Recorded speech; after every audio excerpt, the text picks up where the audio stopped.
The Civil War is a fitting halfway point for the AP U.S. History curriculum. It allows us to test how far the revolutionary principles of liberty and equality for all had spread. Spoiler alert, not far enough.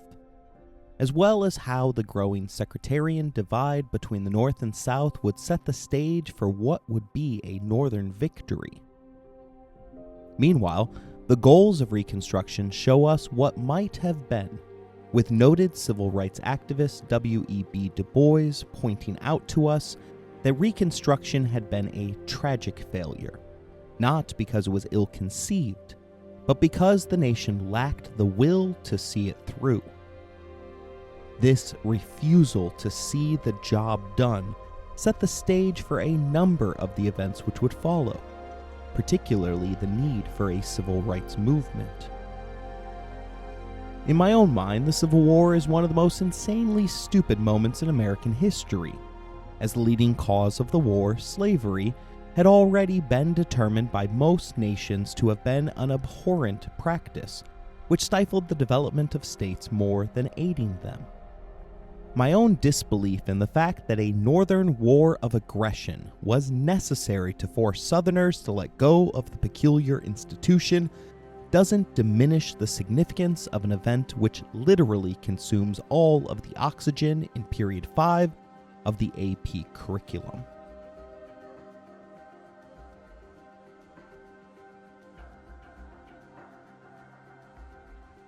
You're listening to A Push Through History, a resource designed for students completing the course of AP U.S. History. This episode covers the first portion of Period 5, 1848 to 1847. The causes of the Civil War.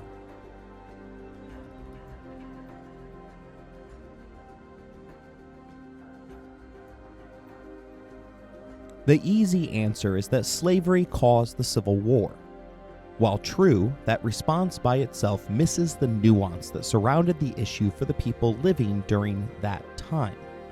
The path to the Civil War had been laid a long time prior to the nation selecting Abraham Lincoln as its next president. Manifest destiny, the belief that it was our nation's fate to spread from sea to shining sea, was built into the founding beliefs of the nation, hearkening back all the way to John Winthrop, declaring that America was forever to be a shining city upon a hill. The Louisiana Purchase, as well as the War of 1812's Treaty of Ghent's agreement to split the Oregon Territory, made such a dream possible. The desire for Texas and California made Americans yearn for it. Twice before, the American government had sought to purchase the Lone Star State, each time being quickly rebuffed. Texas was at the time a part of Mexico, yet had been largely ignored by Mexican settlers who feared both the Comanches and Apache indigenous tribes who roamed the territory. Desiring to extract something out of it, the government encouraged American farmers to settle their land. The only requirements were that the new settlers would pledge to follow Mexico's laws while believing and following Catholic dogma. From the outset, this was problematic, as the new settlers took up the Mexican offer of cheap land while remaining Protestant, continuing to speak English, and planting cotton. The cash crop remained king at this point, requiring that slaves were brought into a territory which had already legally ended the abhorrent practice. From the onset, the Americans living in Texas were at odds with their legal government. It wasn't a shock that they ignored their Latin American overseers, as the concept of racial superiority was explicit within the concept of manifest destiny, which never sought to absorb the non-white peoples of the territory which they expected to expand to. Western expansion was thus a movement to spread democratic ideals as well as a racially defined society.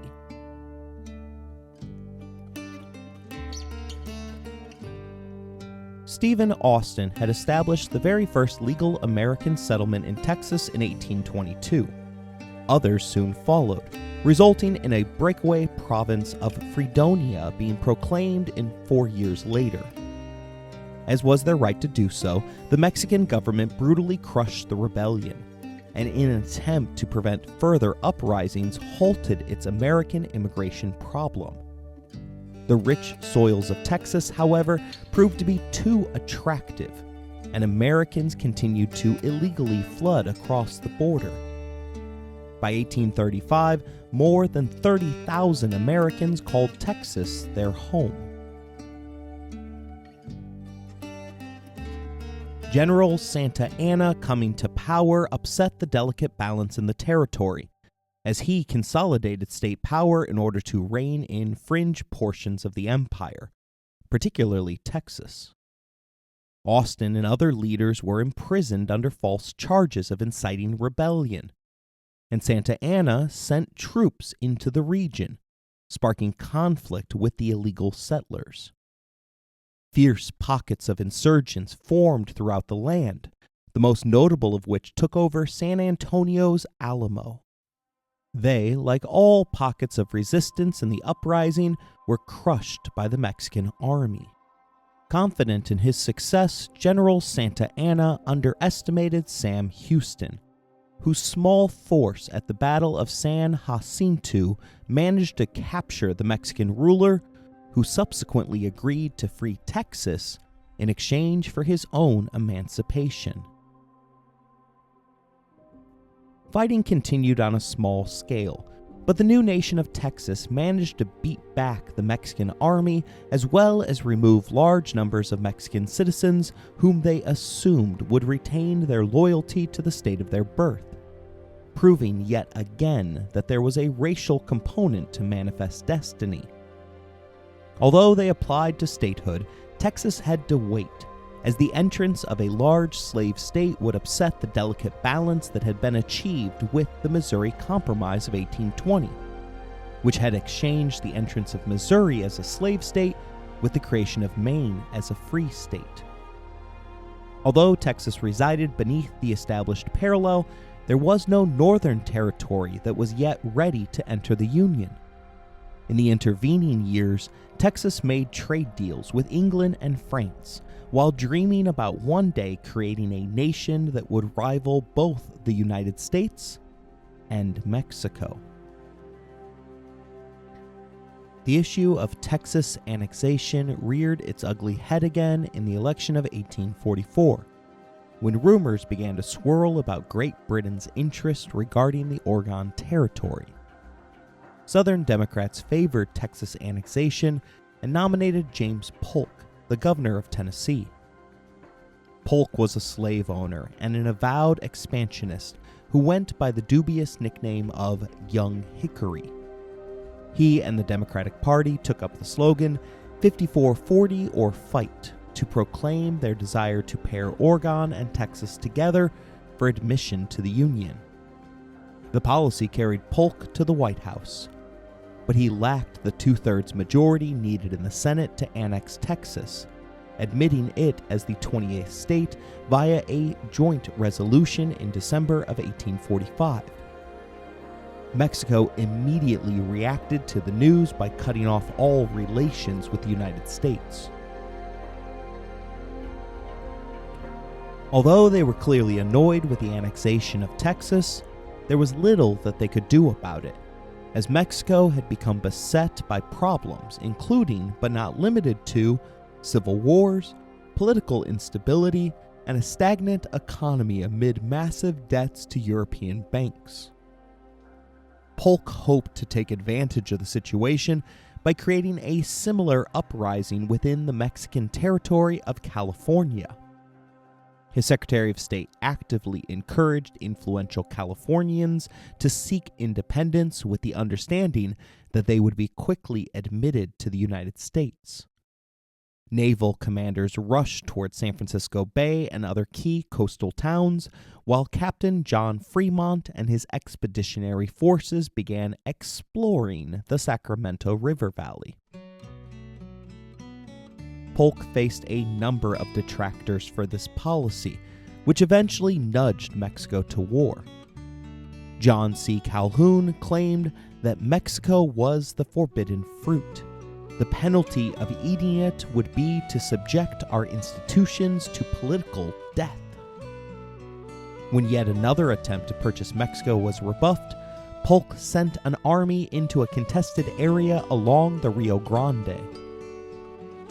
9 Americans lost their lives in the fighting, but Polk used the incident to secure a war declaration from Congress, whom, upon intense questioning, were falsely assured that the attack had occurred on American territory, proclaiming that Mexico has invaded our territory and shed American blood upon the American soil.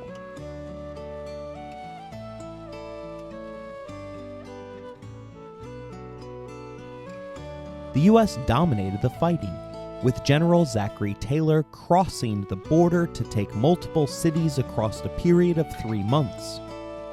California's Bear Flag Revolution pressured Mexico to maintain multiple fronts in the war.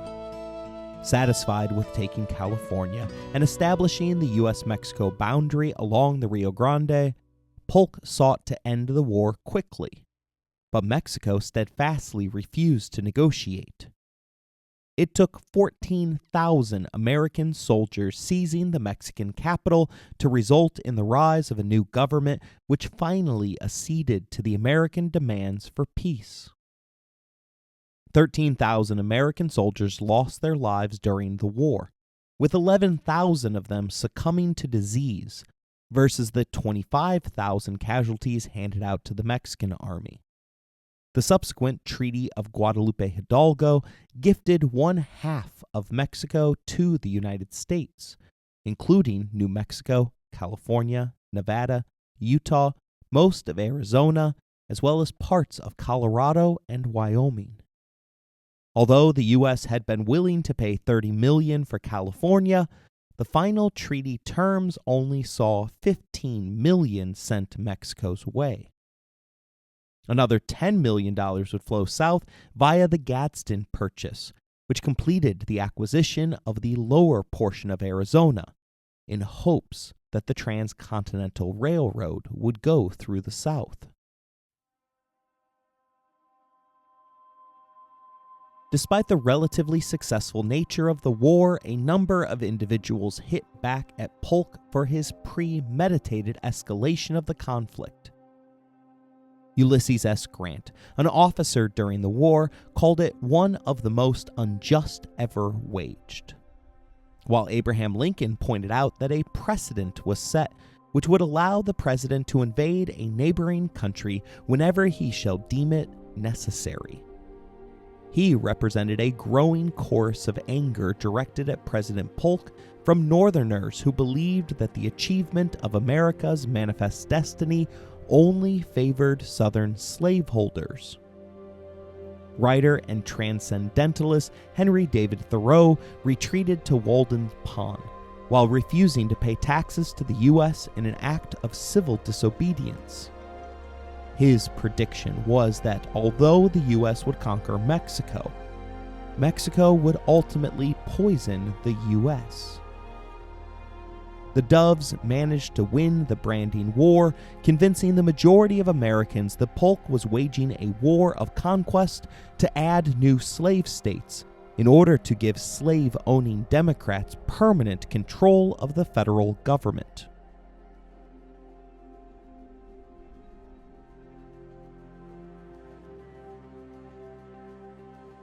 The Whigs rode anti-war settlement to take control of Congress during the midterms, passing the Wilmot Proviso, which automatically banned slavery from any territories gained from the war. The Senate, however, killed the proviso, convincing anti-slavery advocates that they were in danger of permanently losing power. The South, however, wasn't exactly gloating. John C. Calhoun warned against Polk seizing even more land from Mexico, telling him that such actions would require them to assimilate millions of minorities, reminding the president that ours is a government of the white man which should never welcome into the Union any but the Caucasian race. Faced with anger from all sides, Polk decided to not seek a second term, dying just 3 months after leaving office, likely from maintaining a grueling dawn to midnight work routine during his 4 years in office. His Democratic Party nominated Senator Lewis Cass of Michigan, another expansionist who sought to buy Cuba, annex the Yucatan, and seize all of Oregon. The Free Soil Party formed in opposition to the expansion of slavery in Western Territory and nominated former President Martin Van Buren, who attempted to win over Whigs by choosing the son of John Quincy Adams as his running mate. The Whigs countered by choosing Zachary Taylor, the victorious general of the now completed U.S.-Mexico War.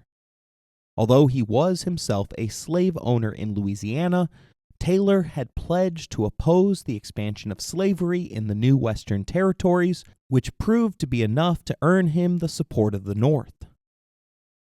The election was spoiled for the Democrats, with Free Soiler Martin Van Buren claiming enough electoral votes that Taylor squeaked into the presidency with just 47% of the popular vote and a bare majority of the Electoral College. The California gold rush was set off at this moment, with thousands of settlers pouring into the newly gained territory in hopes that they would become instant millionaires. From its onset, California was destined for diversity, with thousands of Australians, Mexicans, Chileans, and Indians arriving with the same hopes to find gold. These 49ers, named for the year which they arrived in California, suffered more than succeeded, with most living a life little better than convicts condemned to exile and hard labor. As the economic outlook darkened, racist attitudes rose to the surface, with whites calling for laws to exclude Chinese miners in 1850. The native peoples of California suffered the most, as diseases and systematic campaigns of extermination resulted in the loss of 7 million acres of land and 120,000 of the 150,000 native residents to be removed from California over just 2 decades. Still, the overall population skyrocketed, with hopeful miners eventually finding their wealth after planting wheat fields. By 1850, California exceeded the population qualifications necessary to officially join the Union. Taylor encouraged them to skip the territorial phase and apply directly to statehood upon ratification of a state constitution, which outlawed slavery. California's admission to the Union sparked 4 distinct positions regarding the expansion of slavery. John C. Calhoun, on the verge of death, proposed a constitutional amendment to create a dual presidency, permanently dividing executive power between the North and the South. The Southern president would be expected to make clear that slaves were property and therefore protected beneath the Constitution's restrictions of Congress limiting property rights. Secondly, a group wanted to merely extend the Missouri Compromise line to the Pacific Ocean, something that would result in the creation of a pro-slavery Southern California state divided from its northern neighbor. Third, failed presidential candidate Lewis Cass sought to leave it up to individuals in a form of squatter sovereignty. Stephen Douglas would later fold the concept into his own platform.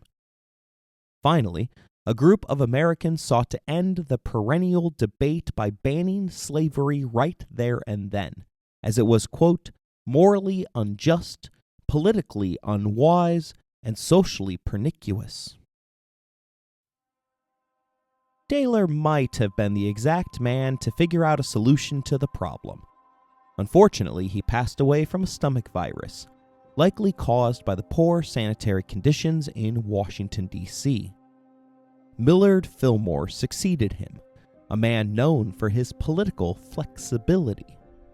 He threw his support behind Henry Clay's Compromise of 1850, which merely kicked the slavery can further down the road.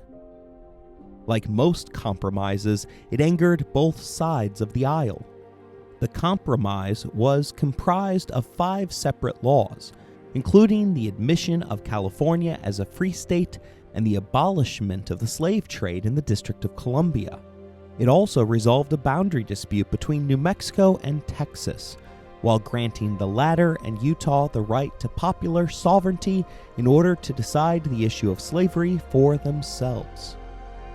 Finally, it approved the Fugitive Slave Act, which would allow Southerners to reclaim their quote-unquote property, which had successfully made its way to the northern states.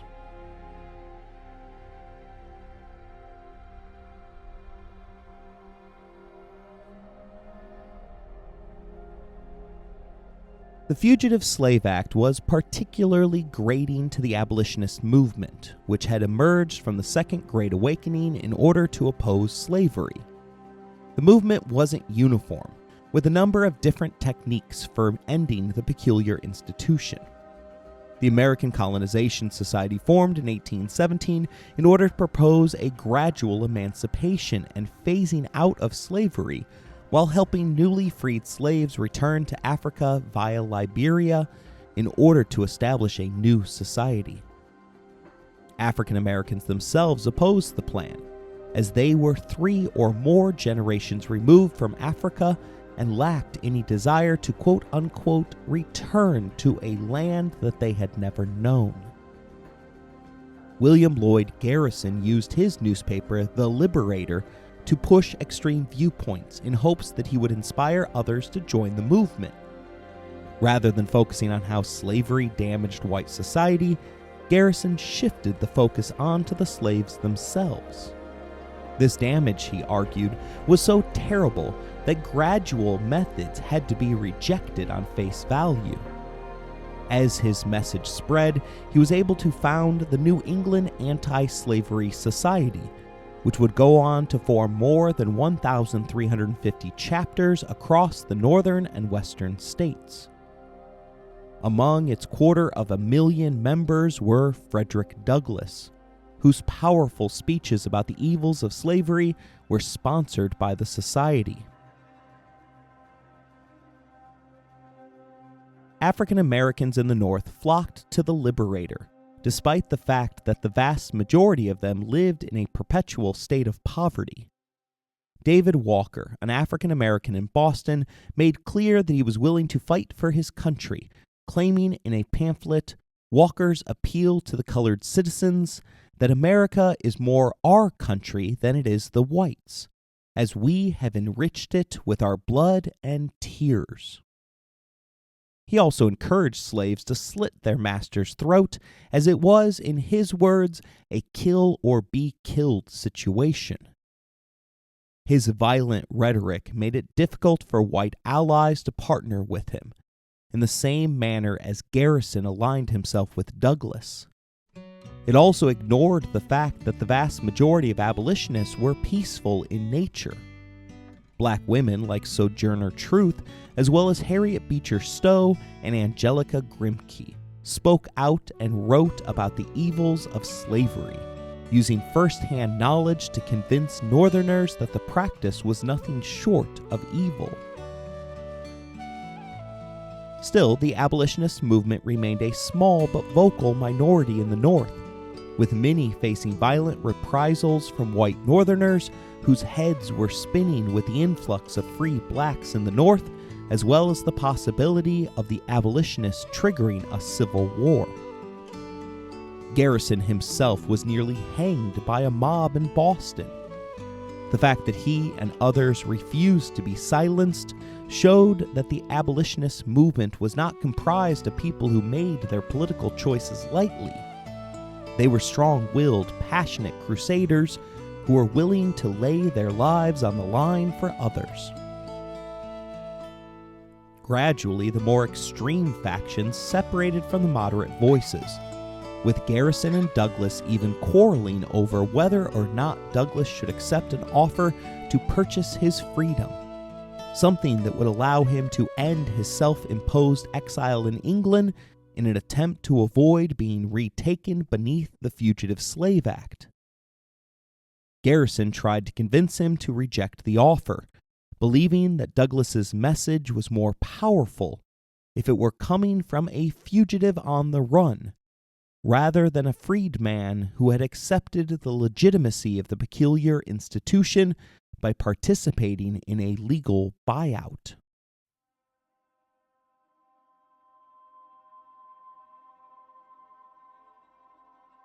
Many more Americans were willing to donate to the abolition of slavery, either by subscribing to newspapers, becoming stockholders in the Underground Railroad, or funneling money to extremists like John Brown.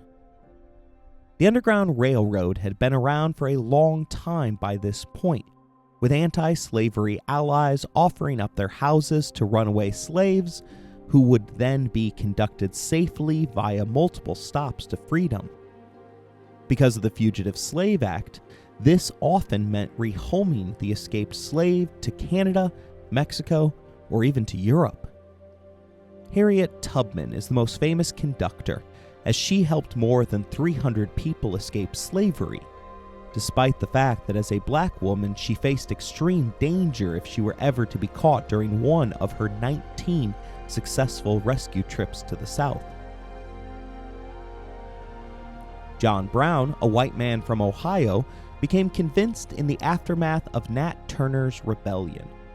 Brown, like Turner, had strong Christian religious views. While Turner had seen an eclipse as the sign that God desired him to rise up and kill his captors, Brown was convinced that God has chosen him as his instrument to strike down those who upheld the morally depraved institution of slavery. Convinced that non-violent abolitionists weren't doing enough, Brown and his supporters rushed into Kansas amidst the territory's slavery vote along the lines of popular sovereignty.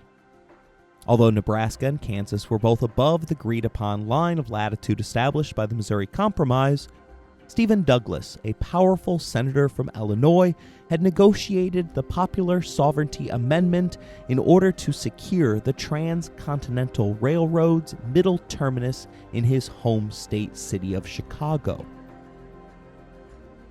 The lure of two northern slave states appealed greatly to the South, which had become increasingly convinced that the North was coming for their institution, which they had begun to associate as their way of life.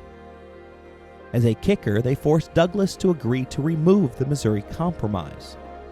Of the two new territories, Kansas was far more likely to support slavery, and thus the first real battle of the Civil War began there. The agreement had a number of unforeseen consequences. The Whig Party, in place since Andrew Jackson's first term, splintered and disappeared, with a new party forming in 1854 known as the Republican Party. It also caused slave supporters and abolitionists to pack up and move into Kansas and Nebraska prior to the all-important vote. In the spring of 1855, only 1,500 legal voters resided in Kansas. But within months, that total was in excess of 6,000. A pro-slavery government was formed, which caused outraged free staters to elect a separate slate of electors, forming up their own anti-slavery constitution and petitioning President Franklin Pierce for immediate admittance to the Union. Pierce had claimed to abhor slavery, but upheld the election as fair, turning the federal government against the anti-slavery coalition in Kansas. Things went from bad to worse as John Brown and 4 of his sons murdered 5 pro-slavery settlers, leaving their mutilated bodies to discourage other pro-slavery supporters.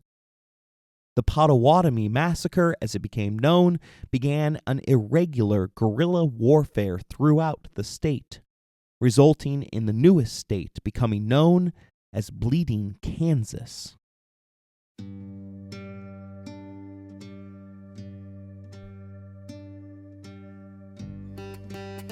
In many ways, Bleeding Kansas marked the beginning of the Civil War, as Americans had proven willing to kill on behalf of their political position on the issue of slavery. Cotton magnate Amos Lawrence claimed that his Whig Party went to bed one night old-fashioned conservative Union Whigs and waked up stark mad abolitionists. Senator Charles Sumner of Massachusetts, an anti-slavery proponent, called out a fellow senator from South Carolina in a fiery speech titled "The Crime Against Kansas." The speech was undignified for the setting, with Sumner describing Southern interference as being akin to the rape of a virgin territory, as well as claiming that his opponent had taken a mistress, who, though ugly to others, is always lovely to him, though polluted in the sight of the world, is chaste in his sight, the harlot, slavery. 2 days later, the nephew of the senator from South Carolina, Preston Brooks, attacked Sumner with a cane. For the assault, Brooks was merely fined $300, a sum that was paid for by his supporters. Once again, America had shown a willingness to escalate beyond insults and participate in violence on behalf of the institution of slavery. They weren't alone.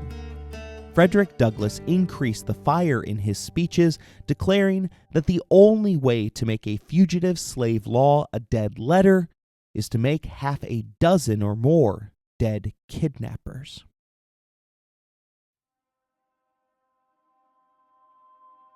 President Pierce had only come to power due to the nation's inability to compromise.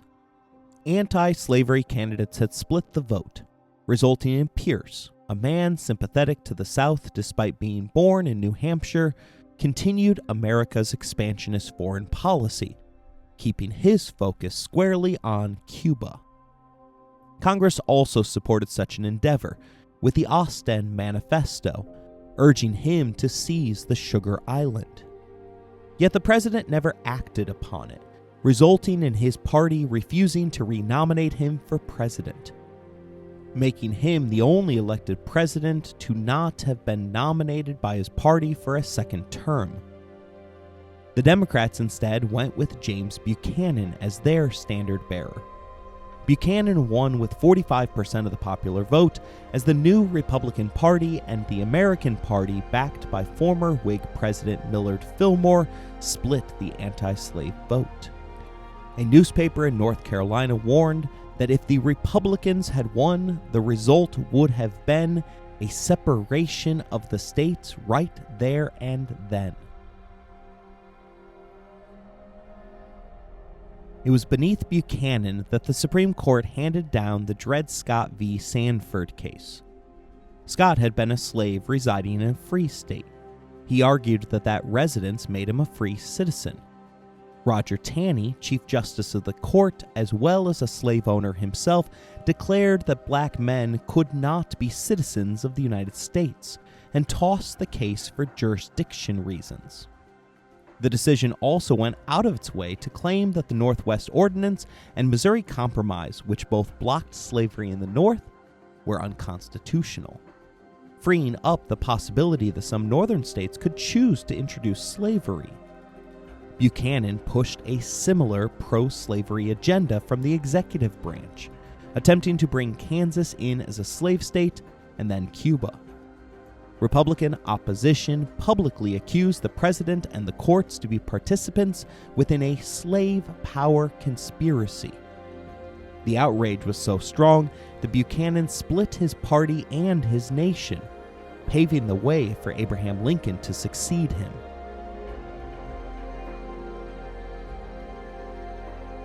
Buchanan had previously pledged to only seek one term, ushering in an open convention for the Democratic nominee for the election of 1860.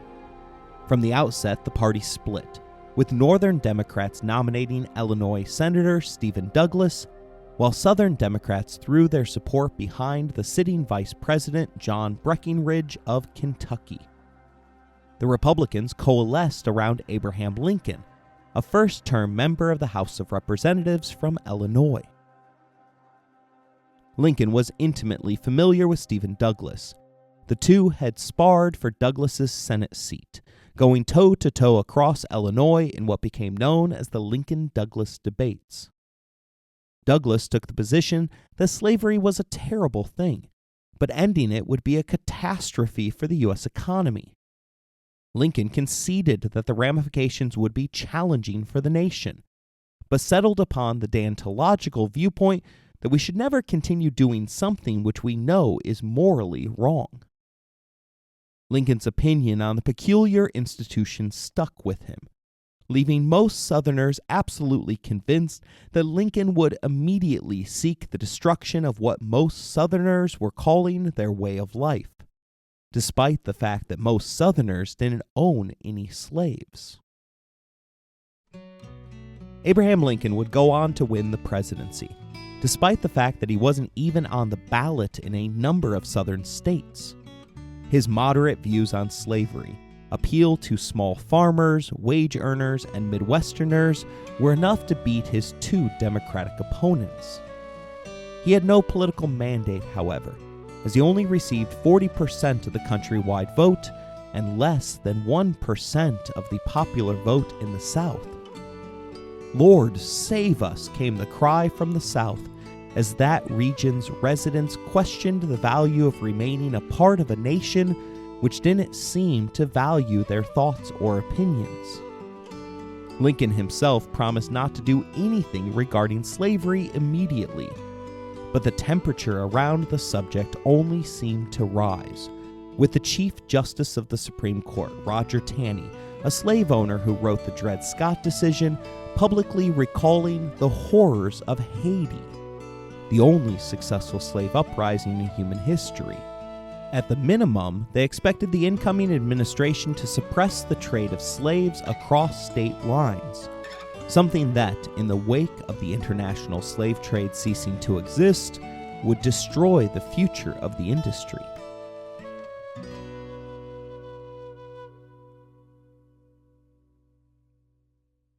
Slavery is at the heart of each of these issues.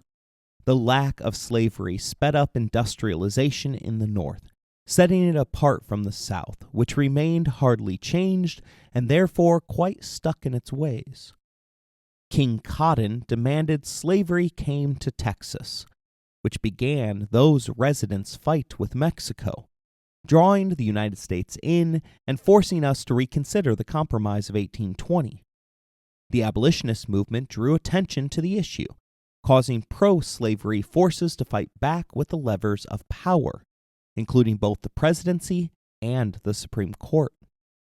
It was the literal cause of the fighting in Bleeding Kansas and the Brooks-Sumner caning on the floor of Congress. And when John Brown did the craziest thing possible in leading a raid on the U.S. military base Harper's Ferry in order to secure enough weapons to lead a mass slave revolt in the South, the entire southern region became convinced that their lives were in immediate danger. To an extent, they were right to be afraid.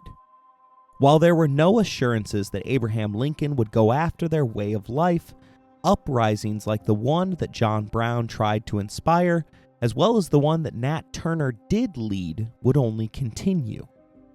Southerners attempted to dull their slaves' desire for freedom with teachings from the Bible. They then tried to keep them separated and illiterate in order to prevent a mass uprising. And finally, they tried to turn them against each other by raising up a privileged elite into the role of overseer. But try as they might, there was no way to suppress the desire for freedom from those that they enslaved. In the words of David Walker, this land was their land, for they had enriched it with their blood and tears. The abolitionist movement had not only primed the North for war, it and the election of Abraham Lincoln had convinced the South that they had lost their voice within our nation. Had they just run one candidate, slave owners probably would have won the election of 1860. But in their short-sightedness, they couldn't see that, and therefore believed that their way of life was endangered by continuing to be a part of the United States of America. so they left.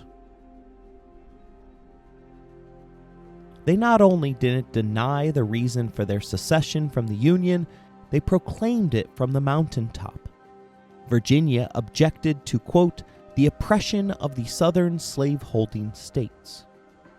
Georgia, Mississippi, South Carolina, and Texas each issued a declaration of causes which specifically mentioned slavery. Enshrinement of slavery is in Article 5, Section 2 of the Confederate Constitution. Meanwhile, Alexander Stephens, the Vice President of the Confederacy, said the quiet part out loud during an address in Savannah, where he stated for the record that, quote, the new Constitution has put at rest forever all the agitating questions relating to our peculiar institution, African slavery, as it exists amongst us, the proper status of the Negro in our form of civilization. This was the immediate cause of the late rupture and President Revolution, he says. He continues, our new government is founded upon exactly the opposite idea. Its foundations are laid, its cornerstone rests upon the great truth that the Negro is not equal to the white man. The slavery subordination to the superior race is his natural and normal condition. End quote. The North understood this to be the fundamental states' right that began the war, with Ulysses S. Grant summing it up succinctly in his memoirs by writing that, quote, the cause of the Great War of the rebellion against the United States will have to be attributed to slavery.